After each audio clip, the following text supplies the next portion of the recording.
And welcome. We're going to take a look at the inner critic pattern of the type 6 and the kinds of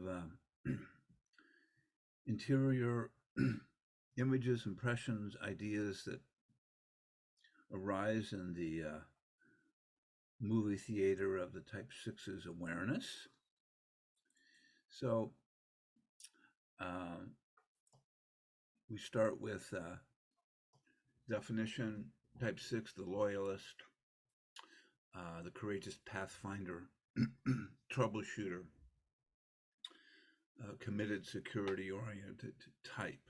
And an underlying drive for the type 6 often is to make sure they have security and support around them. And each of the six does it in a different way. But anxiety being at the core of when they are under stress, sense of doubting their safety, security, their connections with others. And you have here Bruce Springsteen, who's kind of the people's rock star, reflecting really, in some ways, kind of the humility and I would say deep care and affection that sixes often feel for others when they're healthy. And this kind of capacity to create healing, freedom, welcome, bonding with others. Certainly Bruce Springsteen, a lot of his music is really around his connections with his own heart, with his own relationships, and with humanity in general. Born in the USA, and if you read his book, there's a great deal he talks about in terms of his anxiety and depression that he struggled with his whole life, and ironically, that when he's performing is when that depression, anxiety tends to disappear. And if you have read much about John Lennon, another really creative, heartfelt musician who a lot of his work was around really sort of telling the truth. I think the type sixes are emotionally honest type, and especially the counterphobics who just call a spade, and but also there's a way that there's a kind of quality of humility and like I'm a part of you. We're in this together. That is a part of their soul and their appeal. And John Lennon talked a lot about his anxiety, his fear, and Yoko being a type 8 was kind of his navigator. So you got these two beautiful guys, and then there's Ellen DeGeneres and Tom Hanks, both, again, really heartfelt, caring, humanitarian types, which, often we don't talk enough about the beautiful heart of the type 6, sometimes called the devoted heart. But, you know, um, one thing that sixes do is they have this ability of kind of putting other people at ease and kind of letting them know that we're in this all together and I'm a fool and you're a fool, a way of kind of poking fun at themselves that allows other people to disarm. And, so the qualities, beautiful qualities are, um, in many ways, helping other people settle down and not be as nervous. I know sixes in my life that I've been close to, who struggle with anxiety, when it comes to their service to others, are often very aware and focused on helping other people not be so scared. So when I'm healthy as a six, like all the types, I can be really creative and intuitive. The type six, um, we say, has one of the busiest minds, although I think other types give them a good run for their money. But there's this sense of having a lot of mental traffic. It's like their head center is a 4-lane highway, and that's part of their anxiety is inspired by and as a result of a kind of propensity for worrying and thinking about what could go wrong. And at their very best, when they're really present, they have more contact with quiet mind, and as a result, a deeper connection with their own intuition, a sense of trusting themselves that they will have the signals within them that let them know when something's approaching that they need to be prepared for. They don't have to accumulate all of the information in their head center ahead of time. So there's a way when type sixes are healthy that they have contact with their intuition, their body, their open heart, quiet mind, and you know are known for really, in a sense, teaching people that we are more powerful when we work together as a team than when we go solo. Now, again, this all depends on the levels of health of the type 6. So, you talk about sort of what type 6s are endowed with, their capacities, what they have the potential of developing throughout their life. It's this kind of wide awake presence of being able to almost inhabit the four corners of the room at any moment. There's a really kind of uncanny, intuitive Jedi skill that I've seen with Type 4s where they just all of a sudden an impression comes that something's off and they respond and take charge and take action. And it's not something that they plan for in their head center and done a lot of pre planning, but there's this kind of an alert awakeness to what is right now and how to move forward in the moment. Same time, we've talked about guidance, that the more I'm in contact with all three centers, there is a beautiful internal sense of intuitive force that they begin to rely on and feel safe and, in a sense, feel anchored in reality and less needing to depend on everyone else for their direction. And, because they live on planet Earth, little type 4s develop a personality shell, accumulating all the kind of information they need to navigate family and school and society and to do it safely and with hopefully with some skillfulness so they can take care of themselves. But at the same time, that particular shell developed when they were a little one to protect them, protect their vulnerability, their sensitivity, and so it becomes both a protective personality shield.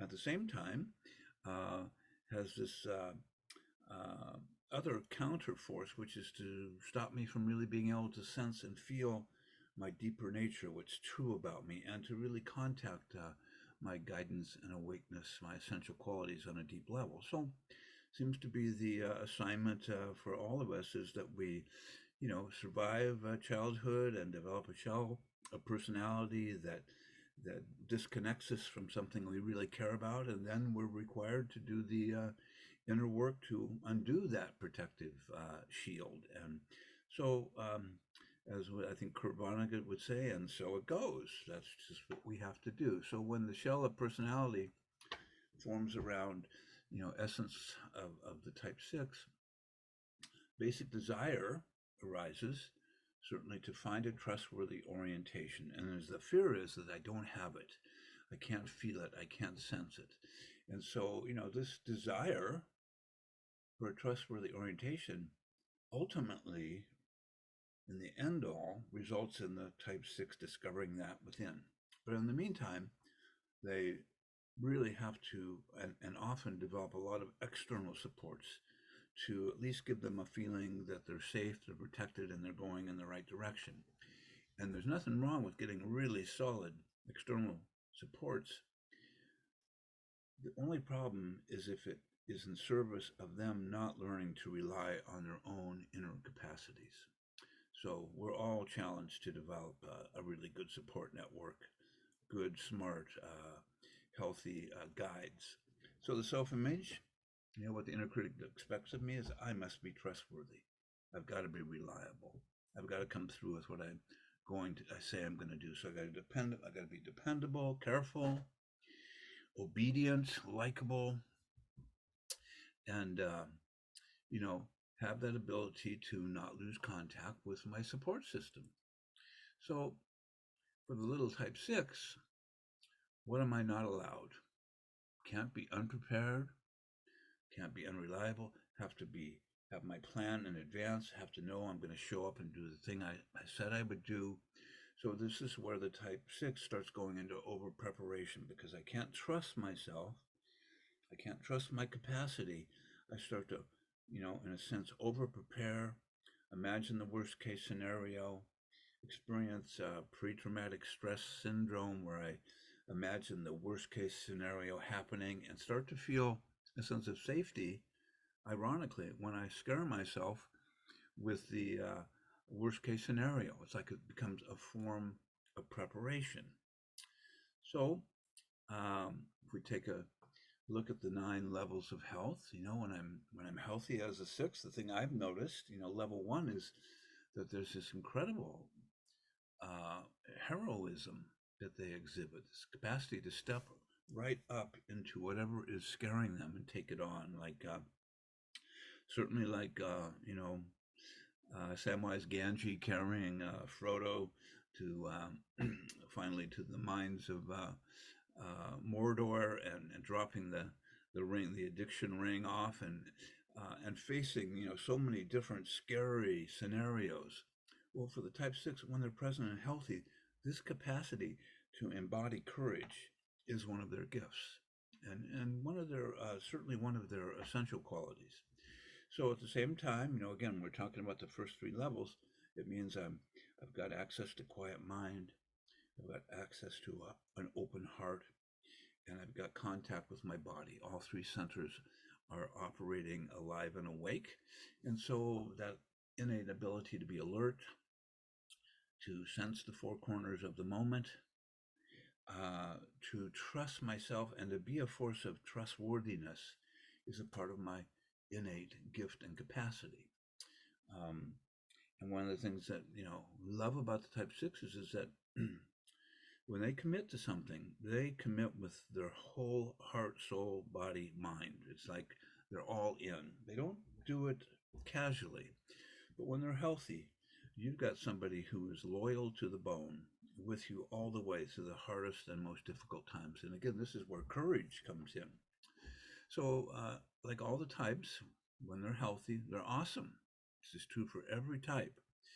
And when I start to drop down to level 4, 5, and 6, it means I'm starting to lose contact with my heart, with my innate sense of well being and inner sense of confidence, and I'm starting to get caught up in fear.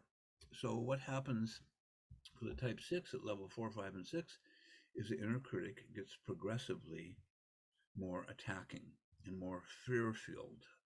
Um, Messages are going to be delivered. So, level 4, when I start to feel insecure as a type 6, I start to not be sure of who I can trust and who's with me. So, I start sometimes overextending myself by investing in all sorts of groups. So, I feel like I have these anchors in my life that I can count on when I start to feel like I don't have confidence in myself. And so the inner critic message starts to intensify. You're lovable if you're responsible and do what's expected of you. And of course, that's not a real specific message, but for the type 6, it's like, oh my God, have I let anybody down? Am I prepared? Did I look at all the possibilities that could go wrong? Maybe I need to check it again. So at level 4 on down, this pattern starts to intensify. At level 5, I've become more scared, less sure of myself, less trusting of other people. Start to feel, pressured, like people are expecting more of me than I can give.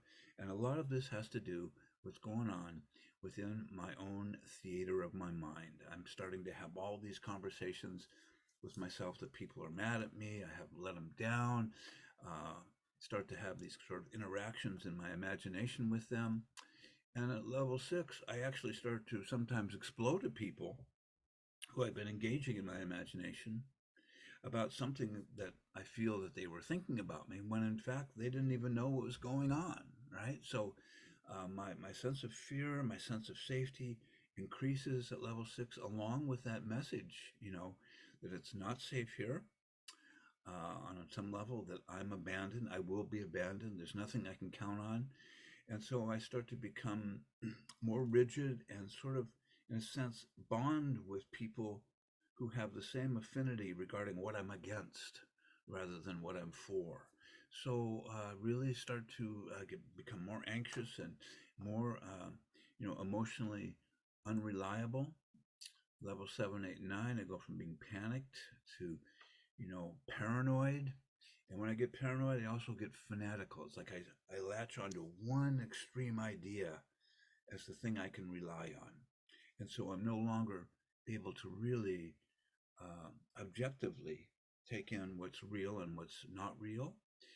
So from level 5 on down, again, there's just this reminder that when people hit this level, I'm my ability to objectively sense what I'm doing and how I'm landing on people disappears.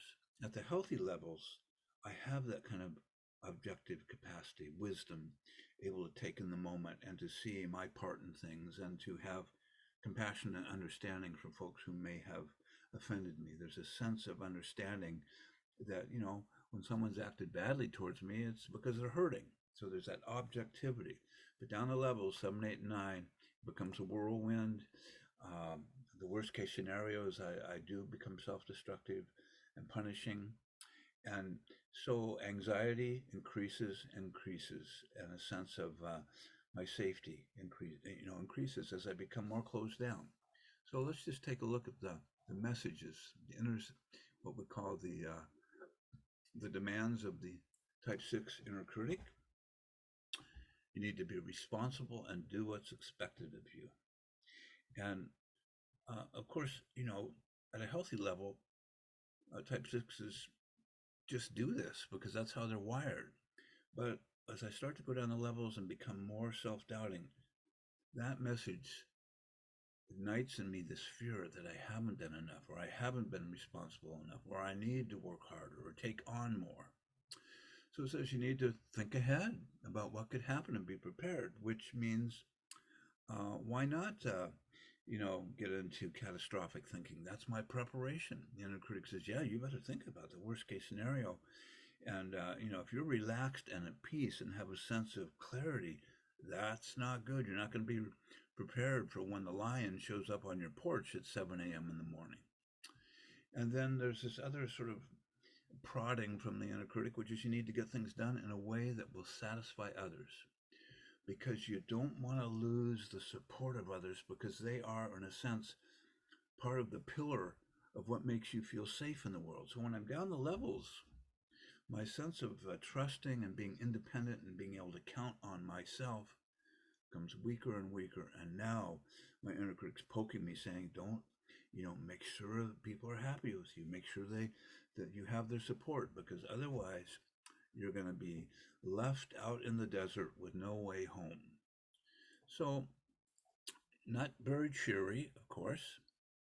And as it is with all the inner critic attacks, the core belief, you could say, that the type 6 begins to get taken by in terms of their own illusions down the levels is that the world's dangerous. Trust no one. No one's trustable. I got to really be cautious of everyone. Now, when I'm healthy as a 6, I have that intuitive sense of who I can trust.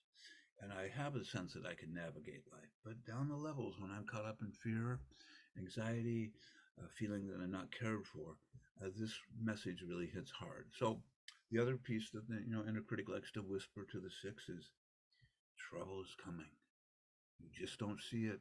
You better keep your eyes peeled because bad stuff's going to happen. And in the meantime, when trouble hits, you will lose the support that you need. So you better try harder. So again, inner critic's always indicating try harder, work harder, worry more, and be on guard. Being paranoid and defensive and on guard, the inner critic says, right on, you're doing the right thing. You're going to be a happy camper if you do that. And if you're prepared for the worst, never mind that preparing for the worst means fantasizing the worst and then reliving it in your fantasy numerous times as a way of trying to help you feel calmer. Well, it does just the opposite. So, not easy stuff. And so, what do I do under the demands of the inner critic?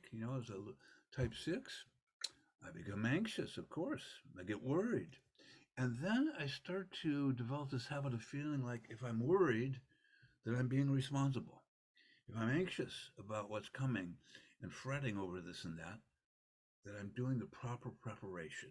So my inner critic rewards me for that. So we call the passion angst. And the passion is the wounded heart. What happens when I lose contact with my, the essential quality of confidence and courage and my innate knowing.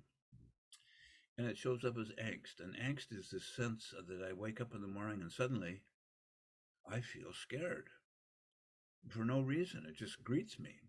And so, as a little six, I just go into my head center and go, okay, what could I be scared about? Well, there's 1,000 things. So I start to attach this sense of anxiety and angst to something in my head center that confirms this is real.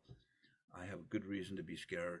And so that's my way home, is to be fearful and prepare for that. So the deeper wound, sometimes that gets articulated, is that I have this panic stricken heart. It feels like I can't relax it. And I actually get kind of addicted to the panic part as a way of feeling like I'm preparing. So the wake up call, is when I notice I'm being driven or paralyzed by anxiety.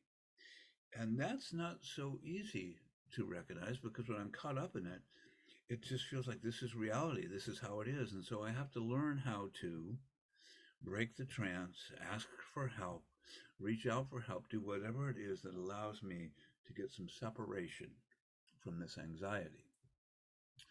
So, an exercise you might try. What would happen if you didn't listen to your inner critic? What actions would you take? What would change in your life?